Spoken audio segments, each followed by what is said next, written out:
मित्रों नमस्कार। कल आप लोगों ने चुनाव का परिणाम देखा होगा। हम लोग सुल्तानपुर विधानसभा क्षेत्र में भारतीय जनता पार्टी के प्रत्याशी श्री विनोद सिंह जी से 1009 मतों से चुनाव में पराजित हुए। मैं अपने उन सभी साथियों को, मतदाताओं को और उन सारे लोगों को जिन्होंने प्रत्यक्ष रूप से अप्रत्यक्ष रूप से हमारा इस चुनाव में सहयोग किया, धन्यवाद करता हूं कि सुल्तानपुर विधानसभा के इतिहास में कभी हारने वाले प्रत्याशी को 91,800 वोट नहीं मिले होंगे। पहली बार ऐसा हुआ है कि 91,000 वोट पा करके हम लोग 1009 वोटों से चुनाव हारे हैं।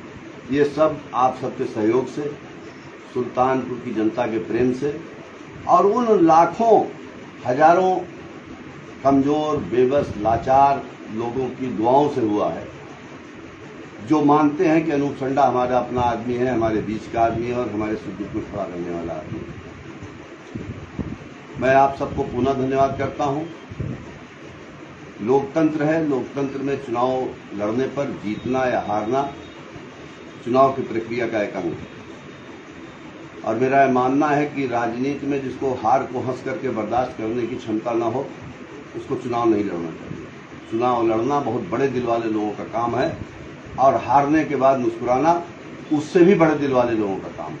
और मैंने कोशिश की है कि आपको कहीं अपने प्रत्याशी, अपने साथी अनूप संडा की वजह से सर झुका करके लोगों से न मिलना पड़े।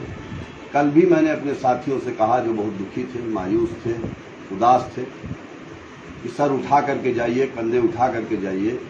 चुनाव हारे हैं, हौसला और हिम्मत नहीं हारे। हम आपके संघर्ष में, आपके सुख दुख में, आपके हक की लड़ाई में हमेशा आपके साथ आगे भी रहेंगे। चुनाव का परिणाम कुछ भी हो, लेकिन चुनाव जीवन नहीं होता है। चुनाव राजनीतिक प्रक्रिया का, लोकतांत्रिक प्रक्रिया का एक अंग है। हम सत्ता की तानाशाही से, संपत्ति से और राजनीतिक षड्यंत्रों से चुनाव हारे। लेकिन ये बात भी मैं साफ करना चाहता हूं कि पिछले कल से कई साथियों के, शुभचिंतकों के दिमाग में जब चुनाव हम हारते हैं तो कई तरीके के सवाल उठते हैं। बहुत से लोगों के दिल में ये सवाल आ रहा है, ये सवाल मेरे पास लोग फोन करके पूछ रहे हैं, मुझसे पूछ रहे हैं, मेरे साथियों से पूछ रहे हैं कि मतगणना की प्रक्रिया में आप लोग पूरी तरीके से भाग नहीं लिया आपने, या मतगणना को बीच में छोड़ दिया, या मतगणना पूरी नहीं हुई।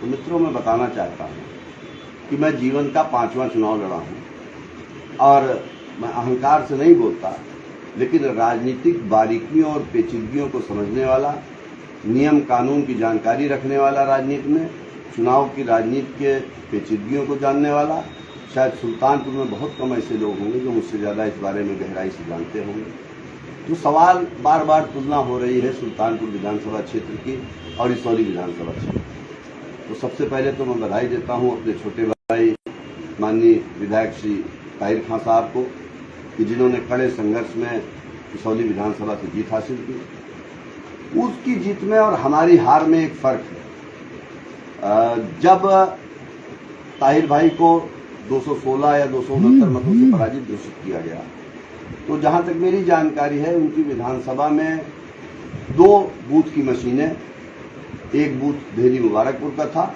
और दूसरा बिहिनीपुरा का था, उनकी गिनती नहीं हो पाई थी। और जो मशीनें सीआरसी प्रक्रिया के कारण, अगर सीआरसी प्रक्रिया के बारे में कोई पूछना चाहेगा, जानना चाहेगा तो मुझे फोन कर लेंगे, मैं विस्तार से बता दूंगा। मोटी तौर पे जान लीजिए कि जो मशीनें पोलिंग पार्टी के सही तरीके से मशीनों को ठीक से, जो मॉक पोल होता है उसके वोट न हटाने की वजह से जो मशीनें नहीं ठीक से काम कर पाती, उनको सीआरसी कहते हैं। और जिन मशीनों की सीआरसी होती है उनको तभी गिना जाता है जब हार और जीत का अंतर उस मशीन में पड़े हुए मतों से कम हो। तो ताहिर भाई 269 वोट से हार रहे थे, जो बहुत कम था, और जो 2 मशीनें जिनकी गिनती नहीं हो पाई थी, उनमें मिलाकर के मतों की तादाद 1000 से ज्यादा थी। मेरी भारतीय जनता पार्टी से हार का जो अंतर था वो 1009 मतों का था। एक बूथ संख्या 60 जो हमारे विधानसभा के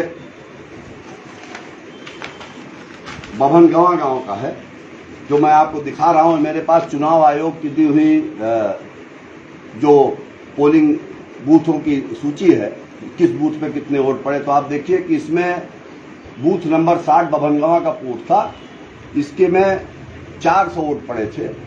इसमें इसका रिजल्ट बटन खराब हो गया था, इसकी वजह से इसकी गिनती शुरू में नहीं हो पा रही थी। इस मशीन के वीवीपैट पर्चियों को निकाल करके हमारे साथी मोहम्मद जक्की खां पूर्व प्रधान हैं ताजपुर के, उनकी देखरेख में और हमारे परौपुर के पूर्व प्रधान मंसूर खान और कुलई भाई की देखरेख में उनकी काउंटिंग हुई और उसमें हम लोग 166 वोट पाए और भारतीय जनता पार्टी को 158 वोट मिला, यानी 8 वोट से मात्र हमारी बढ़त हुई। उसके अलावा एक बूथ 193 नंबर का बूथ था जो कटावा गांव का था, 193 नंबर बूथ, और इस बूथ पे मात्र 558 वोट पड़े थे। तो इस बूथ की अगर हम काउंटिंग की मांग करते, चूंकि हमारे हार का अंतर 1009 मतों का हो रहा था, तो अगर हम इसकी कोशिश भी करते तो नियमों के हिसाब से इस मशीन की काउंटिंग नहीं होती। अगर काउंटिंग हम करवाते भी तो इस मशीन में ज्यादा से ज्यादा 560 वोट थे। अगर ये काउंटिंग होती और 560 मत भी हमको पूरे मिल जाते तो भी हमारी 450 से ज्यादा मतों से हार हो जाती। इसलिए मैं आपको सिर्फ ये बात स्पष्ट करना चाहता हूं कि अगर कोई आपसे ये कह रहा है कि अनूप संडा ने चुनाव की प्रक्रिया में पूरी गंभीरता से हिस्सा नहीं लिया, काउंटिंग नहीं कराई, तो ये शरारतपूर्ण हो सकता है, ये कोई राजनीतिक षड्यंत्र हो सकता है या कुछ लोगों की अतिशय भावुकता हो सकती है। लेकिन आप जानते हैं कि न राजनीति में भावुकता के लिए स्थान है और अनूप संडा न इतना नादान है और न बिकाऊ है और न कमजोर है। अपनी बात को कहने का तरीका हमको आता है और ये भी आप सब जानते हैं कि मैं अपने सलीके से, अपने तरीके से जो बात कहता हूं उस बात को प्रशासन को सुनने के लिए मजबूर होना पड़ता है। उसकी वजह यही है कि मैं हमेशा तार्किक और आधारपूर्ण बात कहता हूं। लेकिन अगर मैं कल किसी निराधार बात पर कोई मांग करता और हमारे साथी उसमें संघर्ष करते और कोई प्रतिकूल परिणाम आता, तो फिर यही लोग जो आज ये कह रहे हैं, ये बोलते कि हमारे साथियों को, हमारे बच्चों को लड़ा करके इनके ऊपर मुकदमे कायम करा दिए, इनको जेल भिजवा दिया, इनको लाठी खिलवा दी। इसलिए मैं आपको स्पष्ट करना चाहता हूं कि पूरी चुनाव प्रक्रिया हम लोगों ने अपने सामने कराई है। हमारे 40 से ज्यादा काउंटिंग एजेंट थे जो खड़े होकर के काउंटिंग करा रहे थे, गिनती करा रहे थे। सारे बूथ की पे जितना वोट मिलता था उसको वो लोग ला करके अपने हाथ से नोट करके हमारे पास पहुंचाते थे। हमारे सहित 3 और साथी, हमारे इलेक्शन एजेंट गुफरान अहमद सैफी, अब्दुल मन्नान साहब, अशोक वर्मा जी एडवोकेट, ये 4 लोग हम लोग आरओ टेबल पे बैठे थे, जहां पर हमारे साथी जो हमको हर बूथ की, हर मशीन की शीट भेजते थे हर राउंड में, उसको हम लोग चढ़ा करके और जो सरकारी आंकड़ा होता था उससे बराबर मिलान करने का काम करते थे। अगर हमको नहीं लग रहा है कि इस चुनाव में कुछ गलत हो रहा है, तो अपनी लोकतंत्र में अगर मतों से हमारी पराजय हुई है तो उस पराजय को हंस करके स्वीकार न करते हुए उस जगह पर निराधार कुतर्क के द्वारा चीजों को बिगाड़ना या माहौल को खराब करना, ये मुझे कहीं से भी ना उचित लगता है, ना गरिमापूर्ण लगता है। इसलिए मैंने ऐसा निर्णय किया कि अगर हमारी इस चुनाव में वास्तव में 1009 मत से हार हुई है तो उस हार को हमको इस बात को मानते हुए स्वीकार करना चाहिए कि हमारे प्रयास में, हमारी सेवा में, आप सबके लिए आपके दिल में जो स्थान बनाना चाहिए था उसमें कोई शायद कमी रह गई होगी। आगे हम लोग ये प्रयास करेंगे कि इतनी और भी लोगों के दिल में जगह बनाए, जिससे कभी भी ऐसा ना हो कि कुछ वोटों के अंतर से हम लोगों को चुनाव हारना पड़े। हम सब चुनाव हारे हैं, हिम्मत और हौसला नहीं हारे हैं। समाजवादी आंदोलन, समाजवादी विचारधारा, गरीबों, मजलूमों, कमजोरों के संघर्ष को हम लोग हमेशा आगे बढ़ाते रहेंगे और आप सबके जिन्होंने हमारा साथ नहीं भी दिया होगा, अगर उनके ऊपर भी कोई जुल्म ज्यादती होगी तो उनके भी हक की आवाज को उठाते रहेंगे। और अपने संघर्ष के बारे में, अपनी सेवा के बारे में अगर मुझे कोई सफाई देनी पड़े तो मुझे अपनी खुद लगता है कि मेरे प्रयासों में कोई कमी रही, कि लोगों को अगर कोई शंका है तो मैं इन्हीं शब्दों के साथ अपनी बात समाप्त करूंगा।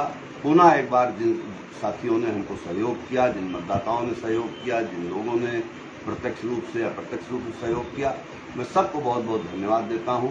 जय हिंद, जय समाजवाद, जय अखिलेश। सब्सक्राइब करें आपका अपना चैनल न्यूज टाइम नेशन और हर खबर सबसे पहले पाने के लिए बेल आइकॉन जरूर दबाएं। और हाँ, खबरें पसंद आ जाएं तो लाइक और शेयर करना ना भूलें।